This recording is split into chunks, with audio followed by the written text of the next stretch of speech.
suis ravie de vous retrouver aujourd'hui pour vous présenter les livres que j'ai lus au cours du mois de mai ainsi que ceux que j'ai pu lire début juin. J'ai pas mal de livres à vous présenter donc je ne m'attarde pas davantage dans cette introduction et je commence tout de suite en vous parlant de Cœur de brindille, écrit par Yves-Marie Robin, publié aux éditions Sarbacane. C'est ce titre si joli ainsi que sa couverture plutôt estivale qui m'ont attirée de prime abord. J'ai quand même lu le résumé et il ne m'a pas forcément parlé, je dois l'admettre, mais c'est vrai que je fais plutôt confiance aux éditions Sarbacane pour proposer des histoires qui semblent de prime abord assez simples, assez banales si je puis dire, mais qui sont traitées vraiment bien traitées avec intelligence. Donc voilà, je me suis laissée tenter et j'ai plongé dans ce petit roman. Dans ce livre, on découvre Lolita, une jeune fille qui vit dans une cité au nord de l'île. Elle n'a pas forcément une vie facile, elle a une mère alcoolique. Son frère, avec qui elle a une relation assez fusionnelle, est en prison à l'autre bout de la France, à Marseille. Et son père ne donne plus signe de vie. Un jour, au cours d'un été, un cirque tzigane s'installe juste à côté de sa cité et elle va y rencontrer un jongleur.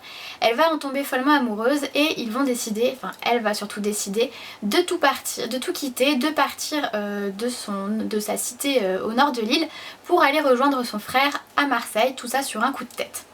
C'est vrai que ça semble assez tiré par les cheveux, résumé comme ça, je m'en rends compte, et pas forcément très crédible ou réaliste. En fait c'est le cas, c'est pas forcément crédible, c'est pas forcément réaliste. Voilà, une jeune fille qui s'en va à 15 ans, qui part comme ça à l'autre bout de la France, c'est pas très crédible, hein, je l'admets. C'est pas non plus super, enfin c'est très rapide au niveau de sa relation avec ce jeune jongleur. Voilà, ils se rencontrent et directement tombent fous amoureux l'un de l'autre. Mais j'ai envie de vous dire que c'est pas forcément grave et que si on arrive à ne pas forcément s'attacher à ces détails et à ne pas être totalement énervé par le fait que ce soit rapide, on peut vraiment apprécier le reste du livre. C'est une lecture que je qualifie en fait de solaire parce que Lolita, voilà, elle déborde d'une bonne humeur, d'une vitalité qui fait juste du bien. Voilà, on découvre la France, on sait que ça va bien se finir. On n'a pas peur de rien, on n'a pas peur de la vie et c'est une lecture qui m'a été finalement très agréable et que j'ai apprécié malgré ses petits défauts. Et bon, c'est pas une lecture je pense dont on se souvient éternellement, mais pour l'été notamment, je pense que c'est un livre absolument parfait à découvrir sur la plage ou voilà, au soleil, tranquillement. En tout cas, je vous le conseille. Je continue en vous parlant du tome 2 des Salauds Gentilshommes. Il me semble qu'il s'intitule Les Oraisons Rouge Sang, mais je suis jamais sûre pour ce genre de choses, donc si c'est pas ça, je vous l'indiquerai quelque part. Écrit par Scott Lynch, publié aux éditions J'ai lu. Donc puisque c'est un tome 2, je ne vais pas vraiment m'attarder sur le résumé du tome 2, je vais plutôt vous parler du premier tome. Donc on y rencontre principalement deux personnages, donc Locke Lamora et Jean Tannen, qui sont un petit peu des gentlemen cambrioleurs si je puis dire ça. Ils volent aux plus riches, pas pour donner aux plus pauvres, non, ils gardent vraiment tout pour eux, mais ils essayent de voler avec brio à chaque fois. Ils élaborent des stratégies mais complètement folles pour faire ça avec élégance, avec classe, avec intelligence, et c'est juste jubilatoire en fait de suivre leur aventure, de suivre l'élaboration de ces plans et de voir comment finalement ça va jamais se passer comme ils ont prévu et comment l'improvisation va être de mise et comment ils improvisent également avec brio. C'est juste voilà, jouissif comme lecture. Moi j'adore à chaque fois voir la conclusion de leurs aventures totalement rocambolesques, mais voilà, c'est hyper agréable à lire, c'est hyper addictif et encore une fois, tout comme le tome 1, je l'ai dévoré à une vitesse mais folle malgré qu'il soit quand même bien long, plus de 700 pages encore une fois. Une fois qu'on est dedans, c'est tellement immersif que on peut plus le lâcher. Voilà, je l'ai lu, quand je lisais pas, je pensais à mon bouquin, donc j'étais mais totalement à fond dans ma lecture et c'est vraiment quelque chose que j'adore pour dans un bouquin. C'est vrai une saga qui est en train de devenir une saga coup de cœur. J'avais un peu de mal en fait sur le premier tome au début à rentrer dans cet univers assez riche finalement, puisqu'on a voilà d'autres cités avec un petit peu la magie, des mages, esclaves, ce genre de choses, des noms assez compliqués, il y a beaucoup de descriptions aussi de la part de l'auteur. Au début c'est un petit peu difficile, mais c'est vrai qu'au fur et à mesure on apprend vraiment à appréhender la façon d'écrire de l'auteur et ça devient génial parce qu'on se représente hyper bien les lieux et du coup après lorsque nos héros, si je puis qualifier nos personnages de héros, vivent leurs aventures, on a l'impression de connaître les lieux aussi bien qu'eux et ça c'est vraiment génial. Au-delà de ça, j'adore les personnages, notamment Locke Lamora. C'est, je sais pas, il a pas c'est pas forcément, enfin c'est loin d'être le héros, enfin d'être un héros, mais il a quelque chose en plus de tous ces personnages un peu badass qu'on rencontre habituellement. Lui c'est pas les muscles, c'est pas tout ça, mais c'est vraiment l'intelligence à la base. Alors certes, vu quand on vole aux plus riches, au bout d'un moment on commence à se faire quelques ennemis, donc développer son physique à côté ça peut être quand même plutôt intéressant, mais à la base c'est vraiment ce cerveau tellement magique et à quel point il arrive à inventer des trucs, à improviser et faire ce genre de choses. C'est juste hyper génial et j'adore suivre ses aventures. Donc c'est avec grand plaisir que je lirai le tome 3 et c'est vraiment une saga que je vous conseille si vous ne connaissez pas. Les Salauds Gentilshommes, ça vaut vraiment le coup. Très rapidement, je vous présente Quand la nuit devient jour de Sophie Jomain, publié aux éditions Pygmalion. Je vous le présente très rapidement parce que je vais vous faire une vidéo dédiée sur ce livre, puisque ça a été un coup de cœur, un coup de poing, un coup de foudre, tout ce que vous voulez. C'est un livre qui m'a foutu une claque monumentale, mais je vous en parlerai bien davantage dans la vidéo. Je vous la mettrai en barre d'infos si elle est déjà faite, déjà publiée, ou alors je la rajouterai ensuite. Voilà, je sais pas trop quand je vais publier cette vidéo par rapport à celle que je vais faire là-dessus. En tout cas, la chronique écrite, c'est pas si facile à dire en fait, est disponible sur le blog comme pour la plupart des livres dont je vais vous parler, donc je mettrai les liens en barre d'informations sous la vidéo si ça vous intéresse. J'ai ensuite lu Bird Box de Josh Malerman, publié aux éditions Le Livre de Poche. C'est un thriller qui me tentait beaucoup depuis sa sortie et pourtant je ne lis pas forcément beaucoup ce genre-ci, mais il y a quelque chose qui m'intriguait énormément dans son résumé. J'ai finalement attendu sa sortie en poche et une fois que je l'ai vu en poche, en fait je me suis un petit peu jetée dessus. Bird Box, c'est l'histoire de Mallory, une jeune femme et ses 2 enfants. Ils vivent dans un monde un petit peu post-apocalyptique, dans une maison, et les enfants de Mallory n'ont jamais vu l'extérieur puisque depuis quelques années, l'année de leur naissance d'ailleurs, le monde a été en quelque sorte envahi, on ne sait pas bien, par des créatures, des choses, encore une fois on ne sait pas, qui font que lorsque vous sortez, si vous n'avez pas les yeux bandés, si vous voyez cette chose qui fait que vous vous suicidez, avec plutôt pas mal de violence. Du coup, ils vivent un petit peu reclus dans leur maison jusqu'au jour où Mallory va se dire qu'il est temps de les déplacer, d'aller ailleurs chercher un meilleur abri et du coup de partir un peu en voyage sans rien y voir, ce qui est quand même plutôt dangereux. C'est un livre qui m'intriguait donc énormément parce que quand on vous dit qu'il y a des choses, des créatures qu'on n'a pas le droit de voir, forcément on a envie de savoir, de ce que c'est, qu'est-ce qui fait que toutes ces personnes se suicident comme ça dès qu'ils ouvrent les yeux sur le monde extérieur. J'ai donc commencé ma lecture pleine d'entrain, effectivement j'ai avancé super vite, c'est un roman qui est hyper addictif puisqu'il est découpé en 2 parties, bon c'est pas très original, dans la partie actuelle avec Mallory qui part en voyage avec ses enfants, enfin en voyage, dit comme ça a l'air vachement sympa, hein, qui fait plutôt une espèce de périple hyper dangereux pour essayer de les sauver, ce qui n'est pas gagné. Et donc j'en étais où? Oui, et les autres parties ce sont des passages qui sont situés donc dans le passé où il commence, je crois, oui, il commence au moment où justement où ces choses envahissent la terre et que petit à petit tout le monde commence à se suicider dès qu'ils ouvrent les yeux sur ce fameux monde extérieur.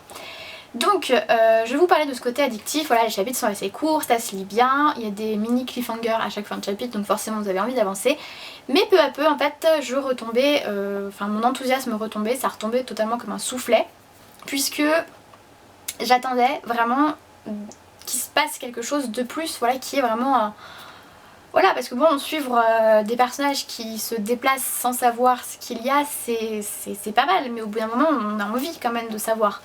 Et c'est ce qui m'a vraiment manqué. J'étais dans cette attente, encore une fois, de ce final que j'attendais en apothéose, de ces révélations que je voulais absolument et que, alors je sais pas pourquoi, mais je mettais la barre hyper haute. Et j'arrivais du coup pas forcément à m'impliquer dans l'histoire. J'avais cet esprit rationnel qui avait envie de comprendre, cette raison qui me disait mais c'est pas possible, comment ça marche, qu'est-ce qui fait que les gens se suicident. Et j'avais pas cette immersion, je vivais pas avec nos personnages. C'est un livre qui se veut quand même faisant peur, mais alors pas le moindre frisson, voilà, je m'attendais à trembler sous la couette mais que dalle.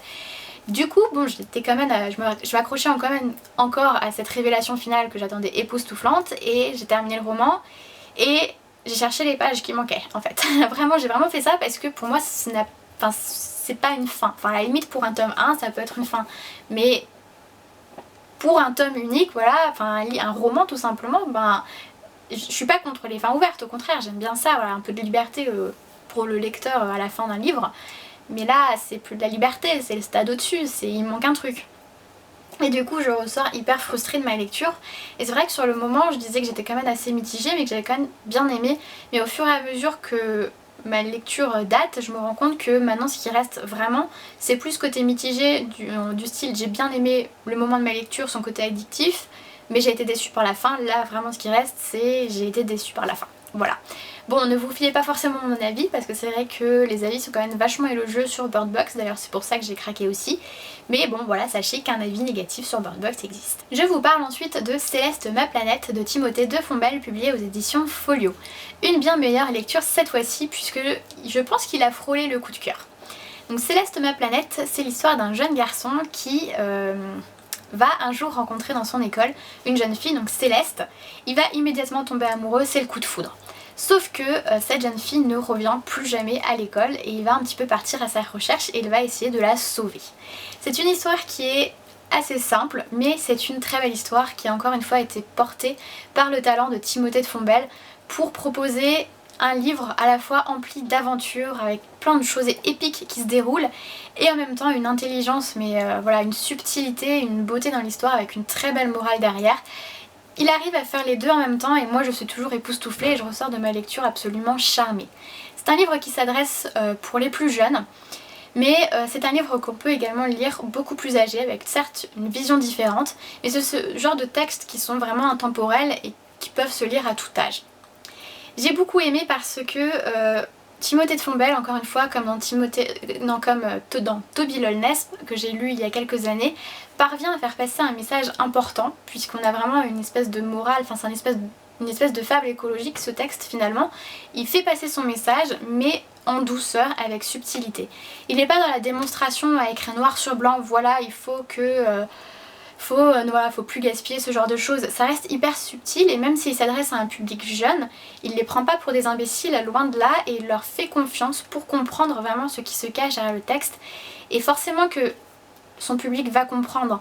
Et ça fait du bien d'avoir justement cette subtilité et pas cet étalage de bons sentiments qu'on est censé éprouver au cours de notre lecture, et c'est quelque chose que j'apprécie énormément dans le texte. Texte encore une fois porté par la magnifique écriture aussi de l'auteur. J'adore sa plume, elle me fait vraiment l'effet d'un chocolat chaud un soir d'hiver sous un plaid avec un bon bouquin, c'est vraiment cette sensation. Elle est hyper jolie, remplie de très belles métaphores, il sait extrêmement bien parler d'amour et de relations, d'amitié, ce genre de choses, et ça fait hyper du bien, enfin ça vous fait du baume au cœur en fait, c'est un petit peu ça je trouve. En tout cas c'est un livre que je vous conseille vraiment, même si vous êtes plus âgé, franchement vous arrêtez pas au fait qu'il soit destiné à un public d'une dizaine d'années. Et pour ma part, je suis bien décidée à lire l'ensemble des écrits de Timothée de Fombelle. Je finis en vous parlant de Je m'appelle Radar de Rafe Larsen, publié aux éditions Nil. C'est un livre qui risque d'être assez compliqué à évoquer, j'ai déjà eu du mal à écrire ma chronique. Je pense que je pourrais vous en parler à peu près un quart d'heure et que même après ces 15 minutes, j'aurai encore des choses à vous dire à son sujet. C'est un livre qui est infiniment riche, mais je vais commencer par essayer, je dis bien essayer parce que déjà là c'est pas facile, de vous le résumer. Donc en gros, au début du roman, on va suivre une famille, voilà, un couple qui a un enfant, donc Radar. Ce couple a la peau blanche, mais leur fils va naître la peau noire, et Charlène, donc la mère, jure fidélité à son mari. Donc ses parents vont chercher à comprendre pourquoi leur fils a la peau noire et ils vont lui faire subir toute une batterie de traitements, ils vont rencontrer plein de médecins jusqu'au jour où un petit peu en dernier recours ils vont accepter l'invitation d'un groupe de scientifiques slash marionnettistes basés au nord de la Norvège ou dans le Grand Nord en tout cas, qui font des expériences un petit peu bizarres associées à de l'art, voilà, avec leurs marionnettes. Et voilà, ils vont partir là-bas et voir ce qu'ils peuvent faire pour leur fils. C'est un livre, donc je vous le disais, qui est très très riche. Donc là je vous ai parlé, enfin c'est ce qu'il y a plus ou moins écrit dans le résumé. Mais ça s'arrête pas là, loin de là. Sachez qu'on va partir en Bulgarie, non, ou en Serbie, qu'on va découvrir toute la guerre qui a frappé ce pays. On va partir au Cambodge, en Afrique.